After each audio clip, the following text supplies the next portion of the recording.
MTD CNC, bringing you the latest engineering news, reviews, events and special offers via video media.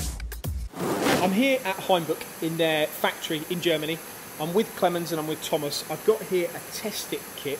Now, principally, most engineers will know what clamping pressure their machine is producing on their chuck, but they might not know, or they tend to not know, what clamping force is actually getting through to the component.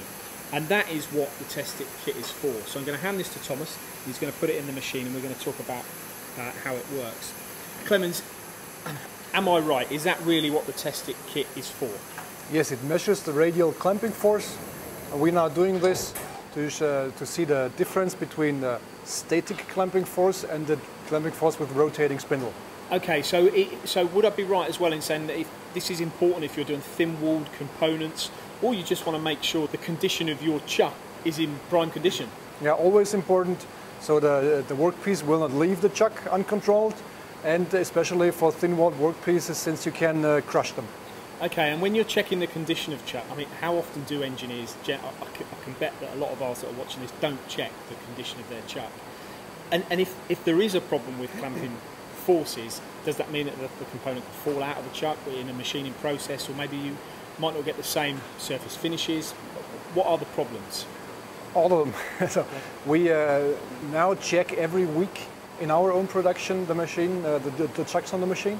And if the clamping force is not what it should be or it has to be or what the worker thinks it should be, then you have all the problems you mentioned.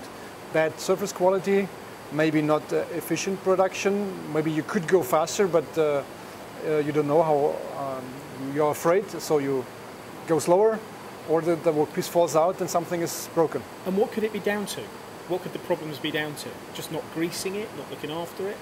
Grease maintenance, so maybe it's contaminated, has to be cleaned.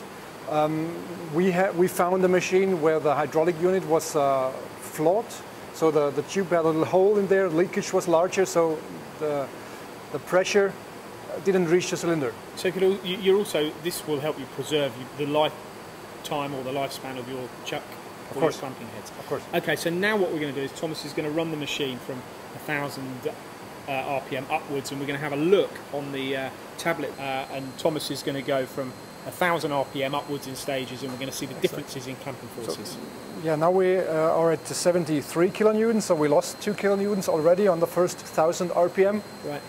Now we increase to 2,000.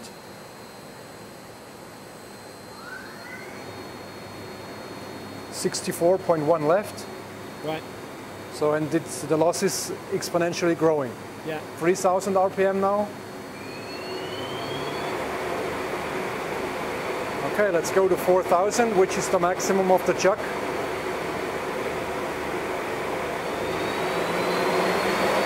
So wow, that's at 4,000 RPM. We're now at 27.5 kilonewtons of force.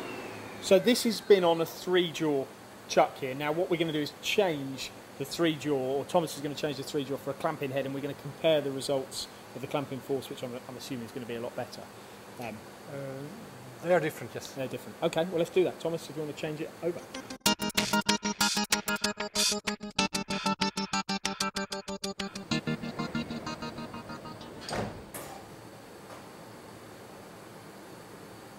So Thomas has now changed the 3-jaw chuck, and we've now got a clamping head in here. And we can straight away see, Clemens, you've got 171 kilonewtons of force. So straight away, there's a lot more clamping force in a clamping head. Yeah, the actuation force is the same, but the transmission is different. Yeah. Okay, now we're going to do the same experiment. So we're going to go up, if you want to take the machine up to 1,000 RPM.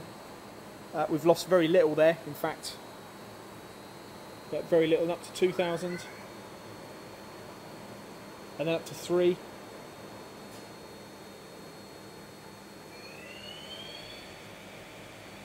We're now at and 160, up to 4,000. And what can this chuck go up to? This is good for 5,000 RPM. Okay, so we're at 150 now. Let's take it up to 5,000.